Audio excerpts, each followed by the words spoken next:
Hello everyone, Aarti this side and this is my first video जो मैं आप लोगों के साथ शेयर करना चाहती हूँ। मेरे पास एक स्टोरी है जो मैं आप लोगों को बताना चाहूँगी, जिसका नाम है हीरो से भरा खेत। इसमें जो स्टोरी में ये होता है कि एक जो किसान होता है उसको हीरो की इम्पोर्टेंस और उसकी पावर के बारे में पता चलता है और वो उसकी सर्चिंग के लिए निकल पड़ता है। Okay, so let's start the story. एक गांव होता है, उसमें एक किसान ना खेती कर रहा होता है जिसका नाम होता है राम। वो अपनी लाइफ में बहुत खुश होता है और उसकी ज़िंदगी ऐसे ही खुशी से हंसते खेलते चल रही होती है और उसको किसी चीज़ की कोई इश्यू नहीं होता, कोई प्रॉब्लम नहीं होती है। वो अपनी फैमिली के साथ हैप्पीली खुश रहता है, इंजॉय कर रहा होता है अपनी लाइफ को। और ऐसे वो जब खेती कर रहा होता है उसकी लाइफ में उसकी खेतों में ही एक पर्सन आता है, बिजनेसमैन। वो उसको ना हीरो के बारे में बताता है, उसकी हीरो की इम्पोर्टेंस और उसकी पावर्स के बारे में बताता है। और वो उसको राम को कहता है कि अगर आपके पास एक छोटा सा भी हीरा होता है तो आप पूरे शहर को खरीद सकते हो। और अगर आप मानो एक मुट्ठी भर का हीरा भी होता है, मुट्ठी भर जितना बड़ा हीरा होगा, मतलब एक मुट्ठी जितना एक बड़ा हीरा होता है, तो आप पूरे शहर को और पूरे देश को खरीद सकते हो। इतना कह के वो पर्सन वहाँ से निकल जाता है। देन जो राम होता है उसको उस रात नींद नहीं आती। वो उसी पर्सन की बातों को सोचता रहता है, उसकी लाइफ में वही सब सोचता रहता है कि अगर उसके पास एक हीरा होगा तो उसकी लाइफ ऐसी होगी, उसकी लाइफ में बहुत सारे चेंजेस होंगे। वो ये खरीदेगा, मैं ये खरीदूंगा, नया घर होगा, नई लाइफ स्टाइल जो भी है, ये सब सोचता रहता है। और उस रात वो सो नहीं पाता, वो थोड़ा बेचैन हो जाता है। तो यही सब चलता रहता है उसके माइंड में। तो इसी वजह से वो सो नहीं पाता। वो उसके माइंड में बहुत सारी चीज़ें चल रही होती कि उसने ऐसा बोला था, तो अगर ये होता तो मेरी लाइफ में ये होता, अगर ये होता तो ये होता। और नेक्स्ट डे मॉर्निंग में राम ने अपने खेतों को बेचने और सामने की देखभाल का इंतज़ाम किया और सारी चीज़ों का इंतज़ाम करते ही वो हीरो की खोज में निकल पड़ा। राम हीरो की खोज में पूरे देश में भटकता रहा, पर उसे हीरे नहीं मिले और वो दूसरे देश विदेश में पहुँचते पूरी तरह से टूट चुका था। वो फिज़िकली, मेंटली और फाइनेंशियली डिप्रेस्ड हो चुका था। उसके पास जो भी फंड था, पैसे वगैरह थे, सब खर्च हो चुके थे और वो इतना डिप्रेस हो चुका था कि मानो उसके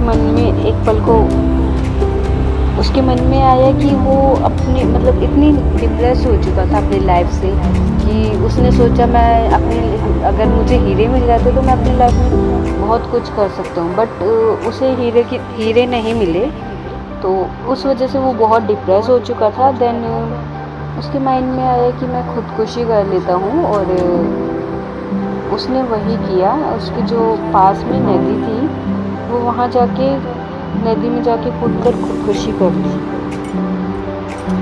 और कुछ दिनों बाद उसकी ज़िंदगी में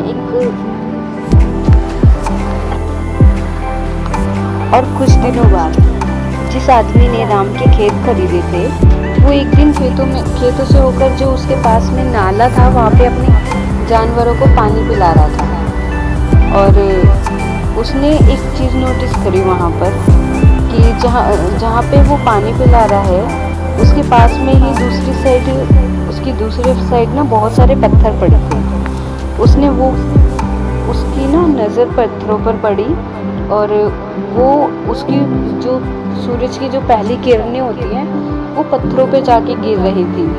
तो उसने वो जो पत्थर हैं उन्हें देखा, वो इंद्रधनुष की तरह जगमगा उठे थे। ये सोचकर कि वो पत्थर उसकी बैठक में अच्छे लगेंगे, उसने वो पत्थर उठा लिया और अपनी बैठक में जाके सजा दी। उसी दिन दोपहर में जिस आदमी ने राम को हीरो के बारे में बताया था, वो पर्सन उस खेतों के नए मालिक के पास आता है। उसने उस जगमगाते हुए पत्थर को देखकर पूछता है कि राम वापस लौट आया है क्या? तो तो जो नया मालिक होता है उसने जवाब दिया, नहीं लेकिन आप भी ये सवाल क्यों पूछ रहे हो। देन जो पर्सन था, बिजनेसमैन पर्सन था, उसने जवाब दिया, क्योंकि ये हीरा है, मैं एक ही नज़र में पहचान जाता हूँ। नए मालिक ने कहा, नहीं ये तो महज एक पत्थर है, मैंने इसे नाले की दूसरी साइड से उठाया है, वहाँ पे ऐसे बहुत सारे पत्थर हैं, तो चलिए मैं आपको दिखा देता हूँ वहाँ पर। तो उसने वहाँ पर देखा बहुत सारे पत्थर पड़े हुए हैं, जहाँ से उसने थोड़े बहुत पत्थर उठाए सैंपल्स के लिए, और वो सैंपल्स के लिए भेज दिए उन्होंने। देन नेक्स्ट डे ये साबित हुआ कि उन्होंने जो पत्थर उठाए थे, उन्होंने देखा कि उसके खेत के पास बहुत सारे दूर दूर तक बहुत सारे हीरे दबे पड़े, और वो हीरे ही साबित हुए थे। देन एंड ऑफ स्टोरी यही है कि अगर हमें जो चीज़ मिलती है हमें उसी चीज़ में खुश रहना चाहिए। राम के पास बहुत कुछ था और हीरो से भरा खेत भी था, बट उसे उसकी इन्फॉर्मेशन नहीं थी, उसे नॉलेज नहीं थी, और जैसे ही उसे पता चला वो उसकी तलाश में निकल पड़ा। बट उसने ये नहीं सोचा, मैं अपने आसपास जो भी है उसमें खुश रहना चाहिए, और सारी चीज़ों का अगर वो थोड़ा सोचता और मेहनत करता तो उसको हीरो का खेत मिल जाता। तो मेरी स्टोरी यहीं पर ख़त्म होती है।